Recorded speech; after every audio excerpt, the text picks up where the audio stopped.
Hello everyone. जय हिंद। आज है 6 नवंबर और आज के इस वीडियो में हम 6 नवंबर से बनने वाले करंट अफेयर के सभी इंपॉर्टेंट क्वेश्चंस को डिस्कस करेंगे।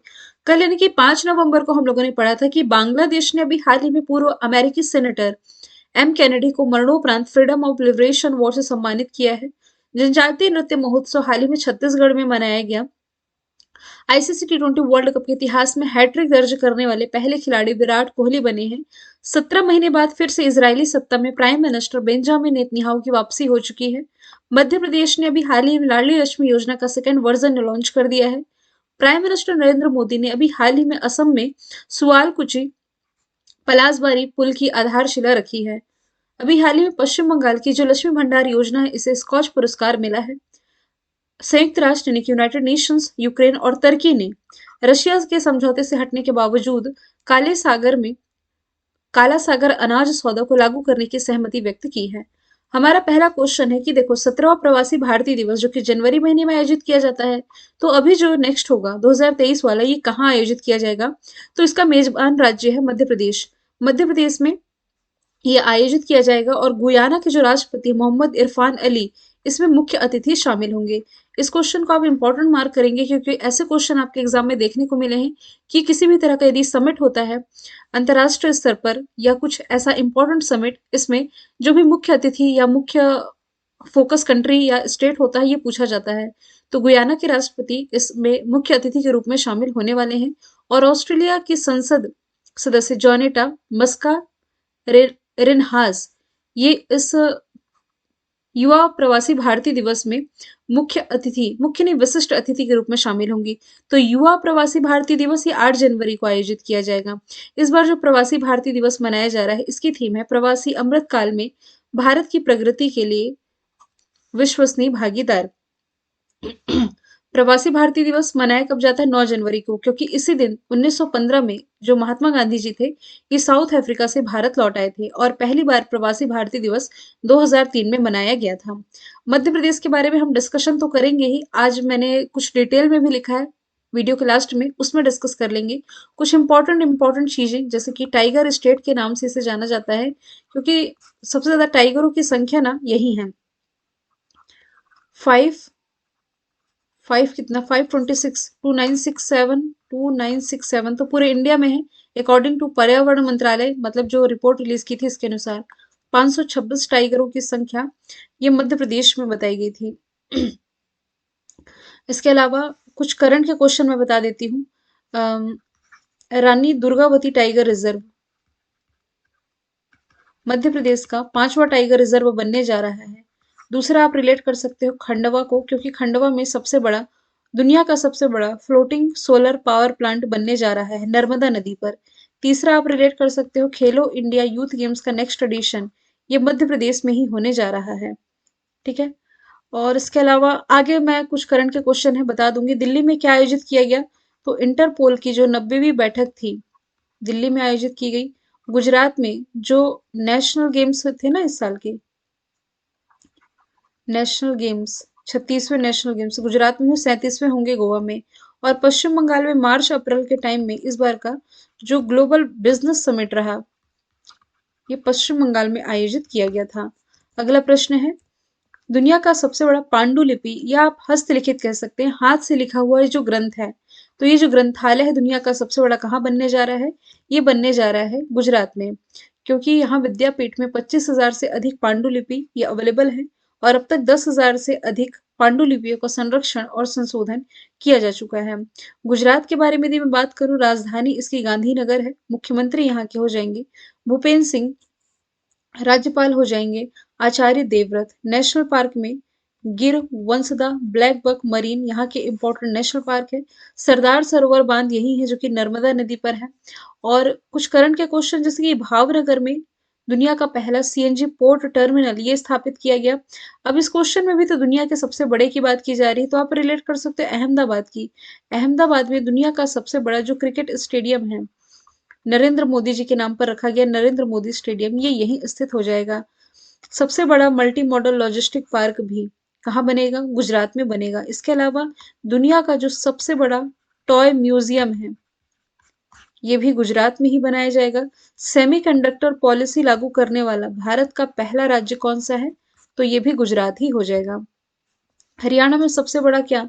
तो दुनिया का जो सबसे बड़ा सफारी पार्क है हरियाणा के गुरुग्राम में ओपन होगा। मध्य प्रदेश में आप रिलेट करोगे तो जानवरों के लिए दुनिया का सबसे बड़ा अंडरपास मध्य प्रदेश में ही बना है।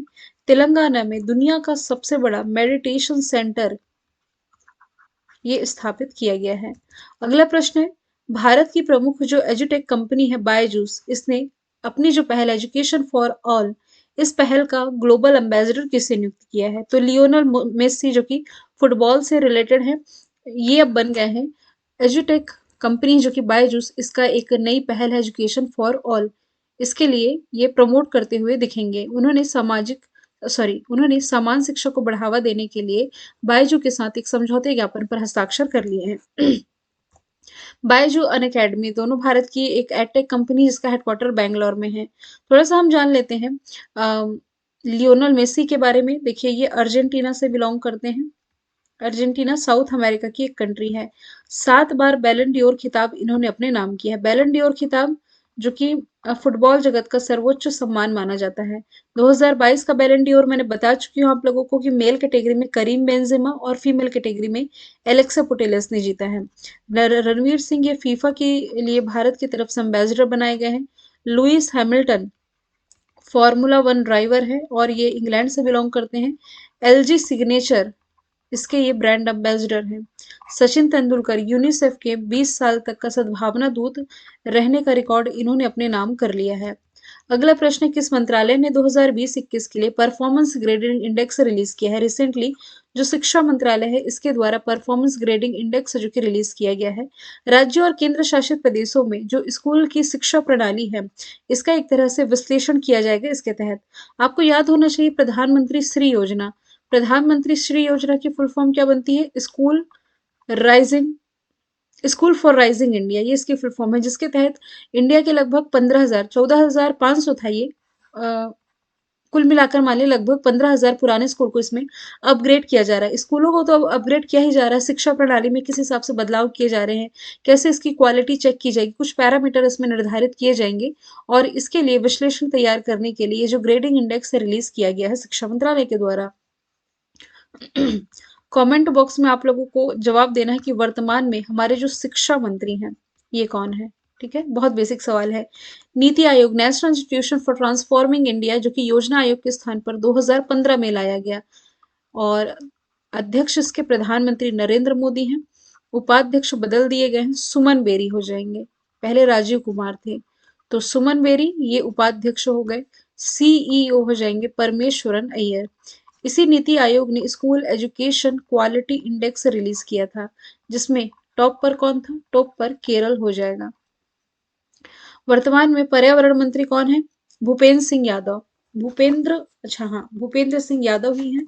और कृषि मंत्री कौन है? नरेंद्र सिंह तोमर है। नरेंद्र सिंह तोमर। इन्होंने जानवरों के लिए पहली कोरोना वैक्सीन एनकोवैक्स ये लॉन्च की थी। और पर्यावरण मंत्री भूपेंद्र सिंह यादव हैं। तो मैं आपको बता दूं पर्यावरण मंत्रालय के द्वारा ही ये चौथी टाइगर सर्वे रिपोर्ट रिलीज की गई थी। Collins dictionary word of the year किसे चुना गया है? तो अभी परमा क्राइसिस इसे वर्ड ऑफ द ईयर चुना गया है जिसका मतलब होता है उथल पुथल वाला सफर या उतार चढ़ाव वाला सफर। मतलब कि इस डिक्शनरी के द्वारा ये निर्धारित होता है कि जो साल रहा इस पूरे साल में ऐसा कौन सा शब्द है जिसने कि एक अपनी अलग पहचान छोड़ी है या सबसे ज्यादा बार इस्तेमाल किया गया हो। इसी कॉलिंस के द्वारा ना 2020 में वर्ड ऑफ द ईयर चुना गया था लॉकडाउन को। और word of the year Collins ने चुना था 2021 के लिए एनएफटी को। और 2022 के लिए अब इसने वर्ड ऑफ द ईयर चुना है परमा क्राइसिस को। अच्छा यहाँ एनएफटी लिखा हुआ है इसका मतलब होता है नॉन फंगेबल टोकन। और क्लाइमेट इमरजेंसी तो ऑक्सफोर्ड डिक्शनरी के द्वारा वर्ड ऑफ द ईयर 2019 चुना गया था क्लाइमेट इमरजेंसी को, यानी कि जलवायु परिवर्तन को। क्लाइमेट चेंजेस था या इमरजेंसी था? माफ कीजिए, क्लाइमेट इमरजेंसी ही था word of the year according to Oxford. अगला प्रश्न, ऑपरेशन विजिलेंट स्ट्रोम भारत ने ही अमेरिका और किस देश के बीच आयोजित किया गया है? तो अमेरिका और साउथ कोरिया के बीच में आयोजित एक ये रक्षा अभ्यास है। इस अभ्यास का उत्तर कोरिया के विदेश मंत्रालय ने हालांकि विरोध भी किया है। इसमें दक्षिण कोरिया और अमेरिकी वायुसेना है जो कि पार्टिसिपेट कर रही है। इंडिया के नक्शे में यदि आप देखें तो ये चाइना है और चाइना के पास में दक्षिण चीन सागर के पास दो कंट्री है, नॉर्थ अमेरिका और साउथ अमेरिका। माफ कीजिए, नॉर्थ कोरिया और साउथ कोरिया। तो नॉर्थ कोरिया ऊपर है, साउथ कोरिया नीचे है। दोनों को विभाजित करती 38 पैरेलल लाइन, 38वीं समानांतर रेखा। साउथ कोरिया की capital Seoul, currency south Korean von हो जाएगी। जर्मनी, जर्मनी की लोकेशन भी आप यहीं देख सकते हैं, कुछ यहीं पास है जर्मनी, जो कि एक यूरोपियन कंट्री है। G7 इस बार ये होस्ट कर रही है। कतर, कतर की भी लोकेशन यहीं आप देख पाएंगे, यहीं कहीं है कतर, जो कि इस साल क्या होस्ट कर रही है, फीफा 2022 जो कि पुरुषों का है, ये कतर होस्ट कर रहा है। नॉर्थ कोरिया की लोकेशन भी यही है, जिसकी capital Pyongyang, currency north Korean von है। इसने अभी हाल ही में खुद को परमाणु हथियारों से लैस देश घोषित कर दिया है। अगला क्वेश्चन इंपॉर्टेंट डे से रिलेटेड है, सुनामी जागरूकता दिवस, जो कि हर साल 5 नवंबर को मनाया जाता है। 2004 का सुनामी आप लोगों को याद होगा। ये जो सुनामी आई थी पिछले 100 सालों में किसी भी आपदा से सबसे ज्यादा खतरनाक थी, हिंद महासागर में ये आई थी। इससे 14 देश प्रभावित हुए थे और सबसे ज्यादा जो प्रभावित था, थाईलैंड इससे प्रभावित रहा था। तो इसी के लिए 2014 में संयुक्त राष्ट्र महासभा ने इस दिवस को चिन्हित किया है सुनामी जागरूकता दिवस के रूप में। लोगों में अवेयरनेस लाने के लिए ये दिवस 5 नवंबर को मनाया जाता है। पिछले 3 वर्षों में चीन का दौरा करने वाले पहले G7 नेता कौन बने हैं? G7 यानी कि ग्रुप ऑफ 7 कंट्रीज, इसमें जो 7 देश शामिल है मैं मैप के थ्रू बता देती हूँ। नॉर्थ अमेरिका का तो यहाँ नहीं दिख रहा है, लेकिन नॉर्थ अमेरिका की 2 कंट्री यहाँ लिख देती हूँ। एक तो कनाडा, दूसरा अमेरिका। नॉर्थ अमेरिका से ये 2 कंट्री हो गई, फिर एशिया से जापान हो गया, 3 ये। अब यूरोप की 4 कंट्री, यहाँ ये जो यूरोप महाद्वीप है ना, यहाँ की 4 कंट्री, एक तो यूके हो गई, एक हो गई जर्मनी, तीसरी हो गई इटली और चौथी हो गई फ्रांस। तो टोटल कितनी हो गई? टोटल 7 मेंबर कंट्री है, ग्रुप ऑफ 7 का हिस्सा। भारत इसका सदस्य नहीं है। पिछले 3 वर्षों में चीन का दौरा करने वाले पहले G7 नेता बने हैं ओलाफ जोल्फ। ओलाफ जोल्फ रिसेंटली ये ना जर्मनी के चांसलर भी बनाए गए हैं और 3 वर्षों में चीन जाने वाले पहले नेता बन गए हैं। इसे आप ये भी रिलेट कर सकते हो कि भाई इस बार जो G7 समिट होने जा रही है, इसका मेजबान भी तो जर्मनी ही है ना। तो अभी ये चाइना गए हैं और यहाँ के जो नेता हैं सी जिनपिंग, इनसे मुलाकात करेंगे और जो भी इसका आउटपुट निकल करके आएगा वो मैं ऐड करके आपको जरूर बताऊंगी। जस्टिन ट्रूडो कनाडा के प्राइम मिनिस्टर हो जाएंगे, फूमियो किशिदा जापान के प्राइम मिनिस्टर और नरेंद्र मोदी, ये तो आप जानते ही हैं, इंडिया के प्राइम मिनिस्टर हैं। इनका तो अभी कोई दौरा नहीं है, होगा या इससे रिलेटेड कर कुछ जानकारी आएगी तो वो मैं बताऊंगी। 1 नवंबर को कितने राज्यों ने अपना स्थापना दिवस मनाया है? तो 7 राज्यों ने। ये 7 राज्य हैं आंध्र प्रदेश, छत्तीसगढ़, हरियाणा, कर्नाटक, केरल, मध्य प्रदेश और पंजाब। और इसके अलावा लक्षद्वीप और पुदुचेरी भी अपना स्थापना दिवस इसी दिन मनाते हैं। तो मैंने जैसे कि कहा था हर दिन हम 2-2 स्टेट को कवर करेंगे तो इजिली हो जाएगा। आज हम मध्य प्रदेश और छत्तीसगढ़ के बारे में जानेंगे। मध्य प्रदेश की राजधानी भोपाल, मुख्यमंत्री शिवराज सिंह चौहान, राज्यपाल मंगू भाई छगन भाई पटेल। लोकसभा सीटें 29, राज्यसभा सीटें हैं 11। इंपॉर्टेंट नेशनल पार्क है यहाँ Kanha, Pench, Panna, Madhav, Satpura, Bandhavgarh. Bandhavgarh hot air balloon की फैसिलिटी प्रोवाइड कराने वाला भारत का पहला नेशनल पार्क है। नया टाइगर रिजर्व यहाँ बनने जा रहा है, दुर्गावती नाम होगा। प्रमुख यहाँ की नदियां हैं नर्मदा और ताप्ती। राजकीय खेल है मलकम, राजकीय पशु बारहसिंगा, पक्षी दूधराज और वृक्ष है बरगद। करंट के क्वेश्चन, जैसे कि 11 अक्टूबर को प्रधानमंत्री नरेंद्र मोदी ने यहाँ महाकाल लोक का उद्घाटन किया। पहली नदी जोड़ो परियोजना जो कि केन बेतवा लिंक परियोजना है, यही है। एनीमिया मुक्त भारत सूचकांक में टॉप पर है और दुनिया का पहला वर्ल्ड क्लास रेलवे स्टेशन, दुनिया नहीं भारत का, यह है भोपाल का कमलापति रेलवे स्टेशन। छत्तीसगढ़ की यदि मैं बात करूं, राजधानी रायपुर है, मुख्यमंत्री भूपेश बघेल, राज्यपाल अनुसुईया उइके। लोकसभा सीटें हैं 11, राज्यसभा सीटों की संख्या 5। नेशनल पार्क है गुरु घासीदास, इंदिरा, कांगेर, अचानक मार वाइल्ड लाइफ सेंचुरी। राज्य की पशु है वन भैंसा, पक्षी है मैना, वृक्ष है साल। मनरेगा के तहत सबसे ज्यादा रोजगार प्रोवाइड कराने वाला राज्य छत्तीसगढ़ है। मिलेट यानी कि मोटे अनाज के लिए भारत का सबसे बड़ा प्रोसेसिंग प्लांट छत्तीसगढ़ के कांकेर में स्थापित किया गया। पहला गार्बेज कैफे छत्तीसगढ़ के अंबिकापुर में स्थापित किया गया है। लास्ट का क्वेश्चन मैंने रिवीजन के लिए रखा है कि किस सोशल मीडिया प्लेटफॉर्म ने वेरीफाइड अकाउंट के लिए शुल्क लगाने की घोषणा की है। तो ट्विटर ने ऐसी घोषणा की है। जिसके पास भी ब्लू टिक है ना, तो ब्लू टिक के लिए अब आपको पेमेंट करना होगा $8 का। ये जो चार्ज होगा ये ब्लू टिक जो भी ऑथर होंगे इससे वसूला जाएगा ट्विटर के द्वारा। ट्विटर जिसने $44 बिलियन, मतलब कि एलन मस्क ने $44 बिलियन में इसका अधिग्रहण किया है। इंस्टाग्राम, फेसबुक और व्हाट्सएप ये तीनों ही मार्क जकरबर्ग के अंडर में है। और फेसबुक का परिवर्तित नाम तो आप जानते हैं मेटा, जो कि ग्रीक भाषा का शब्द है, ये हो जाएगा। कल मैंने पूछा था फीफा 2022 के लिए भारत का अम्बेसडर अम्बेसडर रणवीर सिंह है। आज के लिए सवाल है, दुनिया का सबसे शक्तिशाली रॉकेट फाल्कन हैवी किसने लॉन्च किया? आंसर कमेंट बॉक्स में बताइएगा। पीडीएफ चाहिए या क्विज आप लोगों को सॉल्व करनी है आज की क्लास की, तो टेलीग्राम पर आप लोग जुड़ जाइएगा। टेलीग्राम में मेरी आईडी कल्याणी मैम पीडीएफ, वहां आप मुझे फॉलो कर सकते हैं। Thank you so much.